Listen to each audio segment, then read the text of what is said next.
Hoje eu venho falar um pouco sobre o AI-5, né, o Ato Institucional número 5. Ele foi assinado em 13 de dezembro de 1968, então ali 4 anos após o início da ditadura militar. Muitas das justificativas para o AI-5 foi o suposto avanço dos movimentos comunistas no Brasil, lembrando que a gente está naquele contexto da Guerra Fria. Só que na prática, o AI-5 ele se tornou um instrumento maior da repressão violenta ali no período militar. Então a gente até fala, né, como professor de história, a gente fala muito que a partir de 68 são chamados anos de chumbo, né? Por que anos de chumbo? Porque a partir do AI-5, o AI-5 ele endurece o regime. Um regime que já era ditatorial, ele passa a ser pior após a assinatura do AI-5. Então, para falar do AI-5, o AI-5 ele é um documento muito extenso, né? Ele tem 9 páginas. Então, assim, para falar um pouco só sobre o AI-5, eu vou ler, né, aqui para vocês alguns artigos que eu achei interessante dentro do AI-5 e vou deixar na descrição do vídeo um link onde você vai ter acesso a todo o conteúdo do texto do AI-5, né? Então, vou começar aqui pelo artigo 1 e 2, né, que eu acho que ele contextualiza e ele mostra o que se tornaria o AI-5 na prática. Então, vamos lá. Artigo 1º. São mantidos a Constituição de 24 de janeiro de 1967 e as Constituições estaduais, com as modificações constantes desse ato institucional.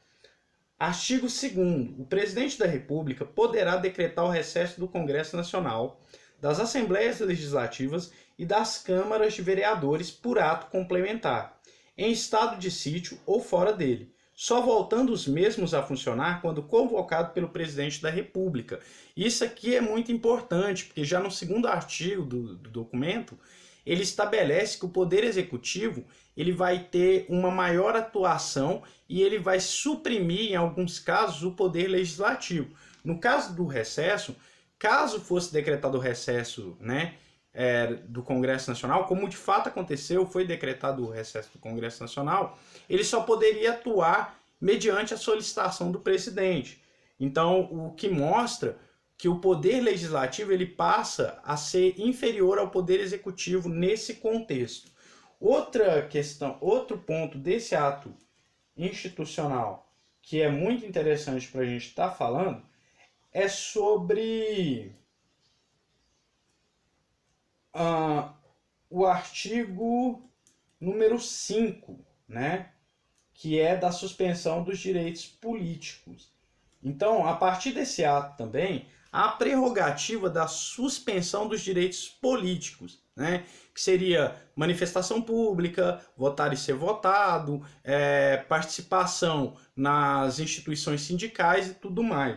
Isso também vai ser suprimido. Então, no artigo 5º do ato institucional número 5 diz: a suspensão dos direitos políticos com base nesse ato importa simultaneamente em 1. Cessação de privilégio de foro por prerrogativa de função.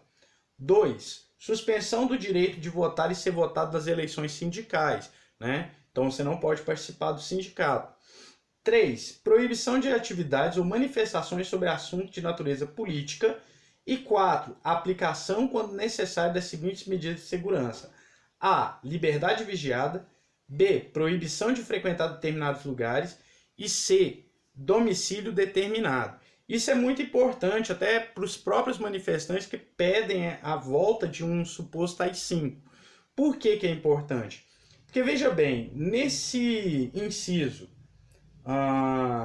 terceiro, proibição das atividades ou manifestações sobre assuntos de natureza política, fica muito claro que se houvesse o AI-5, essas pessoas que estão protestando seriam perseguidas pelo que elas protestam que volte. Né? Eu acho que isso ficou confuso, mas é mais ou menos assim. Eles querem que voltem a repressão contra as manifestações. E continua, porque aí a gente tem aqui, ó, no artigo 6º, é terrível, né? Porque todo mundo gosta muito da garantia à liberdade de expressão, que se fala muito, né? Inclusive os próprios manifestantes que pedem a volta do AI-5. Todo mundo desfruta da liberdade de ir e vir, né? Então, das garantias, a liberdade de imprensa e tudo mais. Vamos ver o que diz o artigo 6º. Olha só que interessante. Ficam suspensas garantias constitucionais ou legais de vitalicidade, inamovibilidade e estabilidade, bem como exercício em funções por prazo certo. Então, as garantias constitucionais, elas ficam suspensas. Na prática, isso foi terrível, porque vários jornalistas, por exemplo, foram perseguidos, né, por se manifestar contra o governo. A gente tem um caso emblemático, que é o do estudante Edson Luiz Souto, que numa manifestação pública para a redução de preços no restaurante Calabouço, ele foi morto pela polícia, né? Então isso é um marco dentro do período da ditadura, porque a partir da morte do Edson Luiz, a gente vai ter uma série de movimentos ganhando força contra a repressão. Entretanto, a gente tem que entender que o AI-5 instrumentalizou essa perseguição, ok? E aí, para finalizar, sobre o AI-5,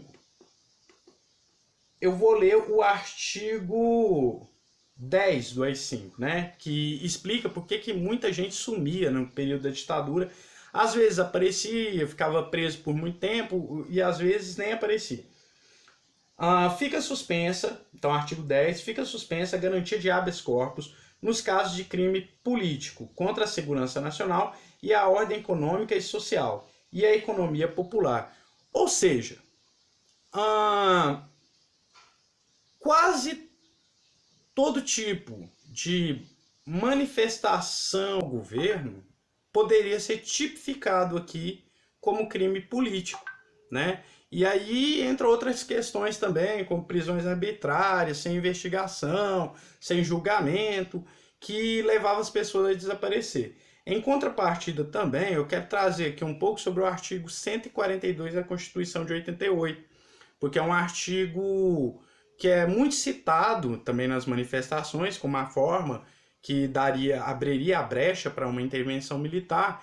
E ao ter acesso a esse artigo, eu vou deixar o link na descrição para quem quiser olhar, não é perceptível nenhuma prerrogativa para uma intervenção da forma com que os manifestantes pedem, a partir do presidente da República ou a partir do Poder Executivo. Então, eu vou ler aqui o artigo 142, e aí quem tiver curiosidade, acesse o link da descrição e lê também o texto completo. Eu vou ler só o artigo, sem os parágrafos e os incisos, né? Artigo 142. As Forças Armadas constituídas pela Marinha, pelo Exército e pela Aeronáutica são instituições nacionais permanentes e regulares, organizadas com base na hierarquia e na disciplina, sob a autoridade suprema do Presidente da República, e destinam-se à defesa da pátria, à garantia dos poderes constitucionais e, por iniciativa de qualquer um destes, da lei e da ordem. Isso aqui é importante, principalmente nessa parte que fala assim, da garantia dos poderes constitucionais. Então, por exemplo, incitar o Exército contra o STF, que é o Supremo Tribunal Federal, vai contra a prerrogativa dos poderes constitucionais, uma vez que eles são 3, têm que ser independentes e harmônicos entre si. Assim como o AI-5, o discurso, né, desse pessoal que pede uma intervenção militar, ele parte muito para o lado da